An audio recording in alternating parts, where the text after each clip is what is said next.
नाकामी का मलबा वर्दी पे डाल देता है। अगर मेरी नजर में मजबूत करना चाह रहे हैं तो कांस्टेबल मजबूत करें। एसएचओ कांस्टेबल किसी जागीर के मालिक नहीं हो, थाना कल्चर को गाली देना।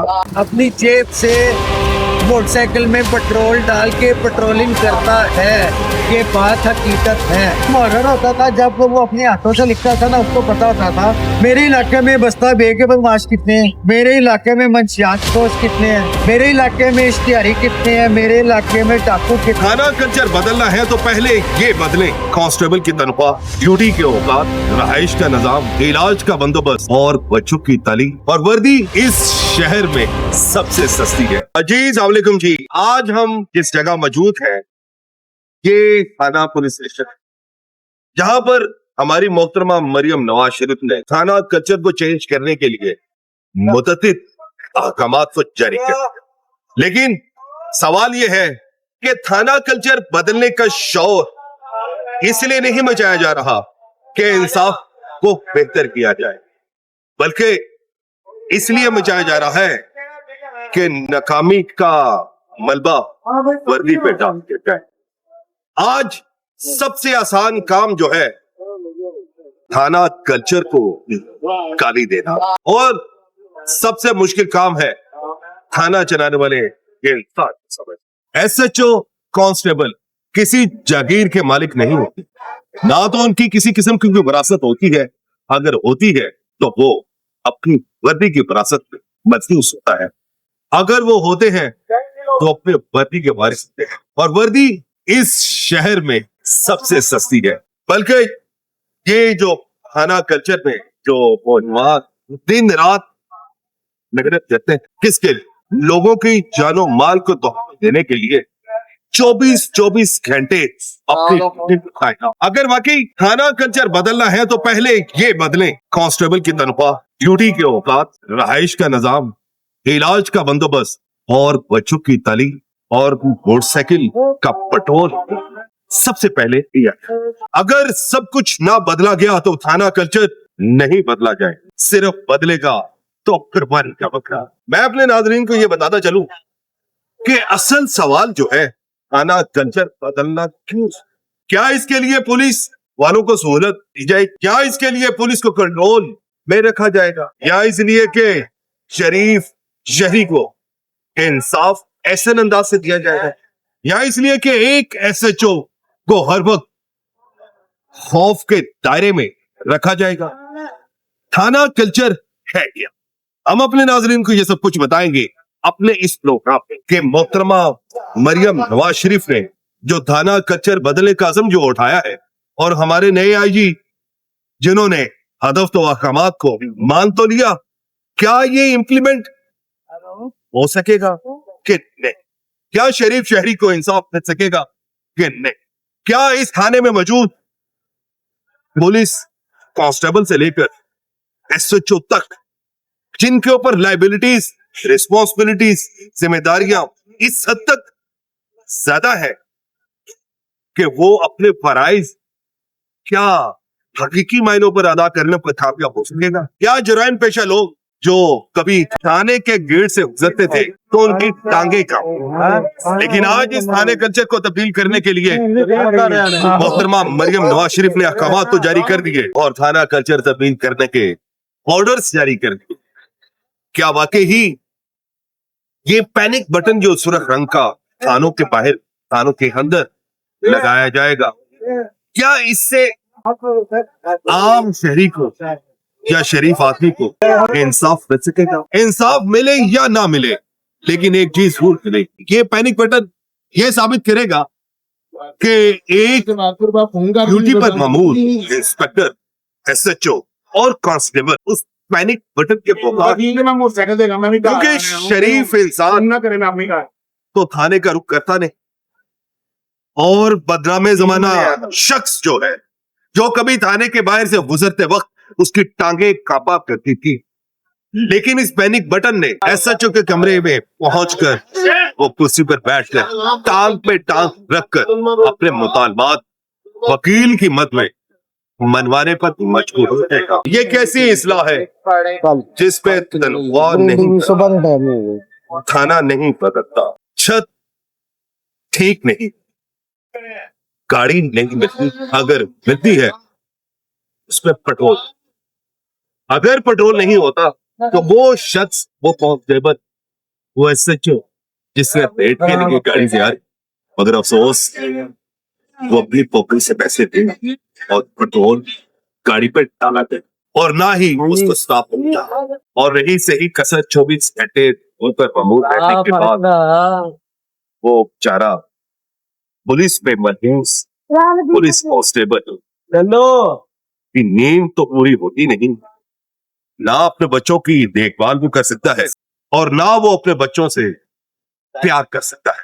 सिर्फ और सिर्फ उसने अपनी जिंदगी का होटिस बनाया तो हिम्मत थी, और इस वर्दी की आड़ में आज हम खुलेआम बाहिफाजत बाजारों में गलियों में घूमते हुए नजर आते हैं, तो थाने में वकील वर्दी, कांस्टेबल वर्दी, अफसरान, लेकिन इसके बावजूद अगर इन वर्दी वालों को मिलता है तो वो इंसाफ किस मत में मिलता है? इंक्वायरी की मत, मुअत्तली की मत, बदनामी की मत, इस्लाह नहीं की जाती, बल्कि मैं तो यूं कहूंगा कि पुलिस महकमा में कुर्बानी का निजाम। और इस सारे सिस्टम को मजीद जानने के लिए हमारे साथ मौजूद है सीनियर क्राइम रिपोर्टर जहांगीर। उनसे हम जानते हैं कि ये थाना कल्चर को तब्दील करने की बातें की जाती, तो ये पैनिक बटन, वेब कैम और बाकी जो भी थाने के मामलात हैं, ये काफी गहरी बारीक नजर रखते हैं, तो हम इनसे भी जानते हैं इनका इस हवाले से क्या क्या है। स्वामी कैसे अल्लाह का फजल, ठीक है आप? अच्छा जंगीर साहब, मुझे ये बताएं कि गवर्नमेंट पंजाब हुकूमत ने थाना के निजाम पैनिक बटन, अब मेरे नाज़रीन को ये बताएं कि पैनिक बटन है, इसका फायदा कौन उठाता? इसका फायदा देखिए जी, शरीफ आदमी जो है ना वो तो थाना अपने आते हुए घबराता है, जाहिर सी बात है वो तो इसका फायदा नहीं उठाएगा। जराइम पेशा जो अफराद हैं, मंशियात फिरोज, कब्जा करो, चोर डाकू, ये तो वही फायदा उठाएंगे। देखिए पुलिस जब रेड करने जाती है किसी जराइम पेशा की धर्म हुक्मदारी या उसके डेरे पे या कहीं जहाँ पे उनको वो अपना मुलजिम नजर आता है, तो का पूरा खानदान जो मुस्लिम का है वो पुलिस से नदामत करती है। आपने अक्सर देखा होगा क्योंकि ये वहाँ पे गए रेड करने पार्टी गई है पुलिस पार्टी, तो उस पर नदामत हो गई, वो जो डाकू था या मंशियात को था, चोर था, जो भी था उसने हमला कर दिया, उस पर हमला कर दिया। तो जाहिर सी बात है ये जो फायदा पैनिक बटन का, जिसको हम अपना तबरी बटन कहते हैं, मतलब तो उसका यही है अपना तबरी बटन के नीचे से लेकर ऊपर तक जो अमला है, पुलिस डिपार्टमेंट का अमला है, वो हरकत आ जाएगा, अफरा तफरी फैल ये हमको फायदा होगा, शरीफ आदमी को उसका फायदा नहीं हो रहा। मैं तो यकीन से ये कहूँगा, पहले भी शहरी बात यार बता पाने अगर आ भी जाए तो उसको थाने का जो सहमी हैसियत एसएचओ जो है पढ़ा लिखा हो, और वो पहले से जी सर। अब बिल्कुल इसकी मेरी बात सुने, एसएचओ साहबान जो अपनी पोस्टिंग कर रहे होते हैं ना, लाजमी सी बात है अगर वो अपनी डिग्री लेके पुलिस में ज्वाइन की है तो आए हैं, तो पहले तो काफ़ी देर वो कोर्स वगैरह करते रहते हैं, और वैसे भी इंसान हमें तो पता लग ही जाता है बॉडी लैंग्वेज से, ये चीज़ों से कि ये शरीफ आदमी का, और एसएचओ को नहीं पता क्योंकि ये उसका काम भी कोई मायने का होगा, इतना खास कोई काम भी नहीं होता, तो उसको पता चलता वो ये बताएंगे ये पैनिक बटन का आपकी बातों से कि पैनिक बटन का इस्तेमाल जो है वो जराइम पेशा क्रिमिनल एक्टिविटीज पे वो अपने वकीला वकील के सहारे खाने आएंगे और बासर तरीके से ऐसे बैठने के बाद अगर उसको उनकी दादरसी नहीं की जाती या उनको इंसाफ जराइम में नहीं, क्या वो ये पैनिक बटन पे इस्तेमाल करें? देखिए मेरी बात सुने, जब थाने में दो पार्टी आती है, एक पार्टी सच्ची होती है, एक पार्टी झूठी होती है, और लाजमी सी और फाइन सी बात है नहीं, जब ऐसे तो जो सच्ची पार्टी है, जो सच पे हक पे है, उनका साथ देगा तो दूसरी पार्टी ऑटोमेटिकली इसकी शिकायत करते जाएंगे। बढ़ता है कौन? जराइम पेशा। और जराइम पेशा के साथ उसके सारे जाते वकील वगैरह कंसल्टेंसी उसके पास होती है, वो सारे उसके साथ लेके फिर वो थाने आता है। ऐसे थाने में नहीं आता। हाँ, अगर मेरी नजर में मजबूत करना चाह रहे हैं तो कांस्टेबल मजबूत करें। हाँ जी, ये बिल्कुल आपने अच्छी बात की है। मुझे ये बताएं कि एक कांस्टेबल जो है वो गालिबन 55,000 के करीब सैलरी देता है। नहीं, मैं आपको बताता हूँ। आप 55,000 रुपये आपने बता दिया, 55,000। और अगर शरई साथ चाहे पीछे को कहते हैं जी कि अगर जिस टाइम में एक तो अगर सोने का रेट होगा तो तनख्वाह भी उसकी उतनी होगी। ठीक है। और दूसरी बात, 55,000 मैं आपको बात बताऊंगा।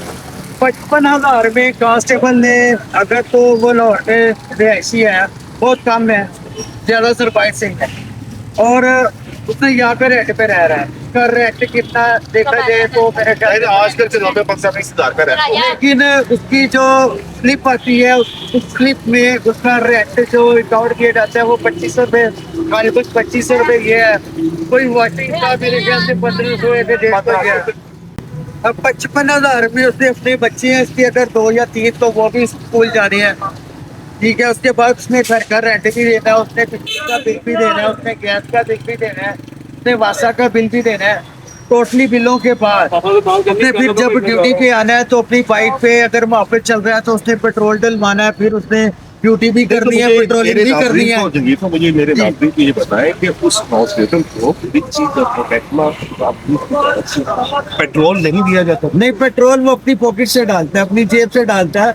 सरकारी गाड़ी को पेट्रोल मिलता है। अब मैं सरकारी गाड़ी का अगर हिसाब लगाए तो इनको मेरे ख्याल से एक दिन को 8 लीटर पेट्रोल मिलता है।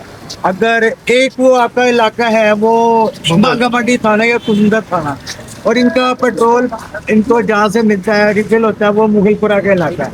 अच्छा, आप ये पूरे लाहौर के पे की अब मेरे ख्याल से वो सिर्फ मुगलपुरा का कोई पेट्रोल पंप है वही इनको पेट्रोल वगैरह देता है। ये डीजल सारी गाड़ियाँ सरकारी वहीं पे जाती हैं और पेट्रोल अपना फिल करवाती है। अब 8 लीटर पेट्रोल अगर ये नवाकोट में इलाका है, ये देख लें, कहते हैं जी मेरे ख्याल से कोई 5 किलोमीटर के राउंड अबाउट का कोई इलाका है, कोई ऐसे का हिसाब है। अब 5 किलोमीटर में 8 लीटर जो डीजल गाड़ी है उसने पेट्रोलिंग करनी है। उसके बाद सब इंस्पेक्टर ने बैठना है, ASI ने बैठना है, और जितने भी बैठने हैं उसने अपनी पॉकेट से, ये मेरी बात से सब इंस्पेक्टर पढ़ने इत्तेफाक करेंगे, वो अपनी जेब में से पेट्रोल डीजल डलवा के सरकारी गाड़ी में पेट्रोलिंग करते हैं। और वैसे ही जो कांस्टेबल है वो वहाँ पे चल रहा है तो वो भी अपनी जेब से मोटरसाइकिल में पेट्रोल डाल के पेट्रोलिंग करता है। ये बात हकीकत है। ये मैं आपको फिर ये इंसाफ की बातें करने वाले, इंसाफ दिलवाने वाले, अगर इन कांस्टेबल, इन पुलिस हेड कांस्टेबल, ASI और SHO तक, और अगर ये मुस्बत अंदाज से इनके ये सारे वाजबात को हकीकी मायनों में अगर पूरा नहीं किया जाता तो फिर इंसाफ ये कहाँ से देंगे? जबकि इनके जाती अखराजात, फैमिली मैटर, गमी खुशी, हर एक चीज को अगर रखा जाए, एक कांस्टेबल तकरीबन 1 लाख से इसके अपने, लेकिन वो अपनी गालिबन अपनी 55,000 में से वो अगर डेली बुनियादों पर देखा जाए 5 लोग बैठते वापस तो उसका जो 20 से 25 लाख का पेट्रोल देखिए। मगर मुझे ये भी बात बताएं कि ये तो सरकार को यही सोचना चाहिए कि अगर तो थाना कल्चर के निज़ाम को तब्दील करना है तो सबसे पहले कांस्टेबल की सैलरीज को मद्देनजर रखा जाए, उसके जो भी लवाजमात हैं उसको मद्देनजर रखा जाए, उनके अखराजात को मद्देनजर रखा जाए। देन हम उम्मीद की जा सकती है कि शायद इंसाफ दिलवाने में ये कांस्टेबल को मजबूत करना चाहिए। अगर आपकी बुनियाद से मजबूत होगी तो जराइम में काफी हद तक जो काबू वो पाया जा सकता है। अच्छा जंगी साहब, ये बताएं कि लाखों करोड़ों बच्चे अरबों तक सभी थानों को मोटे में लगा दिया गया है। लेकिन कुछ थाने सुनने में ये है कि कुछ थाने आज भी बस्ता खाली का शिकार है। पानी तो होती है, वो पानी जो ज्यादा पानी आता है। वो कौन से थाने मेरे देखिए मेरी बात सुने, कुछ थाने हैं जैसे ग्रीन टाउन है, वहाँ पे अभी भी अगर बारिश होती है तो उनकी छतें ढकती हैं। और मनावा थाना भी है, ऐसे ही काटापुर था वो चौकी के वहाँ पे शिफ्ट कर दिया, बरकी थाना है। इस तरह थाने हैं कि जिसकी अभी भी छतें टपकती है, ये नहीं कि टोटली अभी तक आहिस्ता आहिस्ता से कर रहे हैं, लेकिन वो अभी भी छतें टपकती हैं। और अच्छा नहीं, मुझे ये बताइए, ये थाना जब दरिया का एक पेश कर, और जब एसएचओ उस थाने की मोहम्मद करवाने के लिए अपने सीनियर्स तो फंड्स तो है, फंड तो है इनके पास, तो पीछू जनाब सीनियर्स नहीं कहते, सीनियर्स क्यों नहीं थाने देखिए मेरी बात सुने, थाने की बात में कुछ तक खास नॉलेज में स्टेशनरी रेनोवेशन की मद में पैसे आते हैं कि जी इसको जो भी इसकी रेनोवेशन करवानी है थाने की तो करवाए। तो मेरे ख्याल से अब सिर्फ सिग्नेचर होने के लिए आते हैं डॉक्यूमेंट, इसके अलावा कुछ नहीं और होता। और दूसरी बात, अगर रेनोवेशन अगर थाने की कोई छत टपक रही है या पेंट होने वाला या मार्को है तो इलाके के जो मुखैयर हजरात है सबको बाहर चुनाव लगाए हैं, तो अपनी मदोगार के तहत तो ऊपर से आवाज को आती है कि जी मैनेज कर लो, तो फिर मैनेज मुखैयर हजरात उनके ही दरवाजा खटखटाएंगे, उनसे ही कहेंगे। नाज़रीन, जैसा कि जंगीर साहब ने ये कहा कि मैनेज, जब तक मैनेज के लफ्ज को खत्म नहीं किया जाए तब तक नाना कल्चर करेगा, तो फिर मजीद जंगीर साहब यहाँ पे राणा साहब मैं आपको बात ही बताना चाहता हूँ। हाँ, अच्छे भी पुलिस अफसरान एसएचओ से वहां है, और वहाँ पे कहते हैं ना वो एक गश्ती मच्छी सारे तालाब को गंदा कर देती है। और एक यहाँ पे तो इस तरह भी हुआ कि एक चौकी इंचार्ज ने 3 बंदे को बांध के रखा, हफ्ते पे जाम में या जकड़ के रखा है जी, और उसके साथ वो करता किसको पड़ा इलाके में एएसपी भी साथ ही सस्पेंड हो गए, एसएचओ साहब भी सस्पेंड हो गए, और गलती किसकी थी, एक सब इंस्पेक्टर की। तो पता था ज्यादा से ज्यादा मुझे ये डिफेंस कर सकते हैं, जर्मन तो कर सकते नहीं क्योंकि मैं सब इंस्पेक्टर हूँ। और इससे पहले वही वाला बंदा, इससे पहले भी पिछले दिनों एंटी करप्शन और इसे एक सेंटर से उठाया गया, पुलिस का सेंटर वहां से उठाया गया था, लेकिन ये मुझे समझ नहीं आई कि 1-2 महीने बाद वो फिर वापस आके चौकी चार्ज भी लग गया।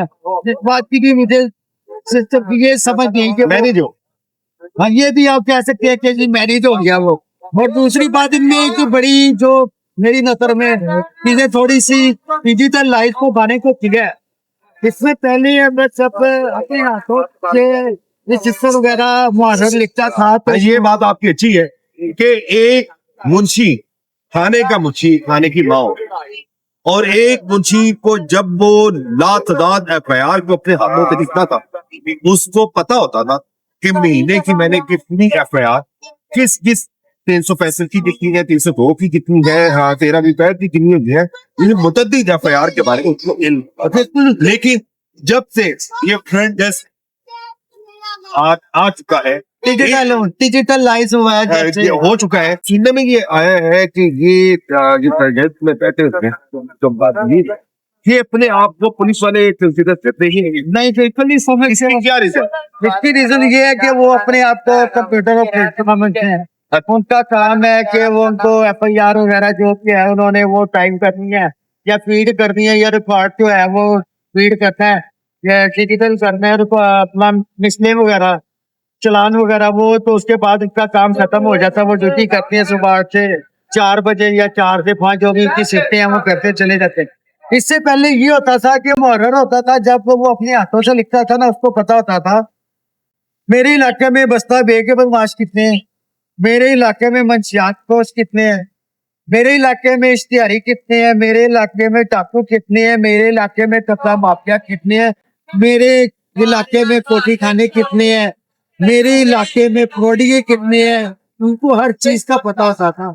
अब ये खत्म हो चुका है, अब ये मुहर्रर को पता नहीं होता। अगर एसएचओ अपने मुहर्रर को कहता है कि मुझे क्राइम बता के किया है, वो भाग के जाता है सीधा फ्रंट डेस्क पर, वहां से को जाके फ्रंट डेस्क वाले को कहता है कि यार वो रिकॉर्ड निकाली क्राइम किया है, वैसे कहता है वो क्राइम दे अज दा या महीने दा या 15 दिन दा वो किराए की कागज देता वो ऐसे ही पकड़ता है, कागज ला के एसएचओ साहब को दे देता ये नहीं पकड़े ये आज का क्राइम उसे पता नहीं होता कि उसके इलाके में कितने मंशियात परोसे हैं कितने चोट लेकिन ना मुझे ये बताएं कि थाना कल्चर आपने हमारे नागरिकों को बाखूबी थाना कल्चर के हवाले से जितने भी उनके मंत्री असराज जो पहुंच से लेकर एसएचओ तक पहुंचते हैं वो आते हैं हमारे मगर मुझे ये बताएं कि ये थाना कल्चर का शोर मचाने वाले के थाना कल्चर के निजाम को तब्दील किया गया जो थाना कल्चर अपने इंसाफ हासिल करने के लिए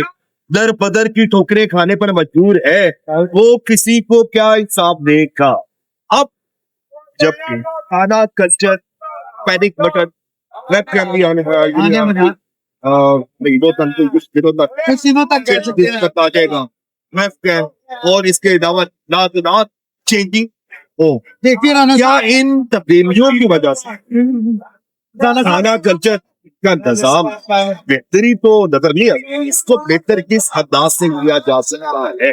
देखिए राणा साहब पहले इन्होंने ऐसे किया कि एफआईआर फ्री एफआईआर लॉन्च करना शुरू करती कि अगर किसी देर नहीं होनी चाहिए अगर किसी के साथ कोई जुर्म हुआ है कि वारदात हुई है तो एफआईआर शुरू की जाए फ्री एफआईआर इन्होंने लॉन्च करना शुरू कर दी। इसके साथ जो आपका क्राइम है वो ऊपर पड़ गया वो कैसे बढ़ा कि अब किसी का अगर घर में मोबाइल गिरता है वो कहता है मैं इधर से गुजर रहा था सड़क से तो मेरा मोबाइल गिर गया या किसी ने वो स्नैच कर लिया या मैं चिंची में बैठा हुआ था या मैं ऐसे रिक्शे में जा रहा था तो या मैं ऐसे बस में जा रहा था मेरा मोबाइल किसने स्नैच किया। अब वो जैसे ये फ्री एफआईआर इन्होंने स्टार्ट किया उसके साथ झूठी एफआईआर भी दर्ज होना शुरू हो गई। उससे क्या फर्क पड़ा जी इससे ये पड़ा कि अब अगर किसी अपने किस्मत को अगर किसी ने नॉमिनेट करना है उसको नामजद करना है तो वो आसानी से एफआईआर करवाना है उसके बाद वो इन्वेस्टिगेशन के वो पास एफआईआर चली जाती है वो बड़े आराम से उसे सब कुछ मैनेज ये कह सकते हैं कि उसको मैनेज किया जा रहा है। अब इस सारे सिस्टम को इसको अगर चेंज किया जाए अगर मजबूत करना चाहिए एसएचओ को मजबूत करना चाहिए कांस्टेबल को ये दोनों थाने के रीढ़ की हड्डी का काम करते हैं थाने में ये दोनों मजबूत होंगे आपके इलाके में ये मैं आपको वाजे तौर पे 100% कह रहा हूँ। अब आप करने जा रहे हैं एसएचओ को फेवर अब वो क्राइम कंट्रोल नहीं करेगा अपनी नौकरी कंट्रोल करेगा अपनी नौकरी में जाएगा। राणा साहब अगर आपने कुछ चेंजिंग लानी है तो इसमें चेंजिंग लाए अपना कांस्टेबल मजबूत करें अपना एएसआई मजबूत करें अपना सब इंस्पेक्टर मजबूत करें अपने इंस्पेक्टर मजबूत। जी नाज़रीन जैसे कि आपने सुना कि जब तक थाने की रीढ़ की हड्डी को मजबूत नहीं किया जाएगा वो थाने की रीढ़ की हड्डी कौन है कांस्टेबल थाने की रीढ़ की हड्डी कौन है हेड कांस्टेबल थाने की रीढ़ की हड्डी कौन है एएसए सब इंस्पेक्टर और एसए जब तक हकामे वाला जो है इनको मजबूत नहीं कर तो इलाके में वो जो जराइम पेशा अनासर है खुलेआम नजर और इंसाफ मांगने वाला एक शरीफ चेहरे जो है वो दरबदर सी तो भी क्योंकि आज का मजबूर एसएचओ मजबूर कांस्टेबल मजबूर एएसआई और मजबूर सब इंस्पेक्टर अपने वर्दी को बचाने के लिए अपनी नौकरी को बचाने के लिए गवर्नमेंट के पंजाब हुकूमत के और सीनियर अफसरान के हुक्म तो मानने पर मजबूर है लेकिन जुराइम को कंट्रोल करने में बेबस और जब तक इनकी बेबसी को खत्म नहीं किया जाता तब तक आपका थाना कल्चर कभी तब्दील थाना कल्चर को बदलने से पहले रियासत को अपना रवैया बदलना होगा और अगर वाकई इस्लाम मकसूद है तो दारों से नहीं वसाइद से इसलाम वरना ये इस्लाम नहीं होगी ये सिर्फ एक नाम होगा। और याद रखें जब रियासत में मुहाफिज को कमजोर बनाया जाएगा तो वहां धर्म जो है वो ताकतवर और जब धर्म ताकतवर होगा तो रियासत कमजोर।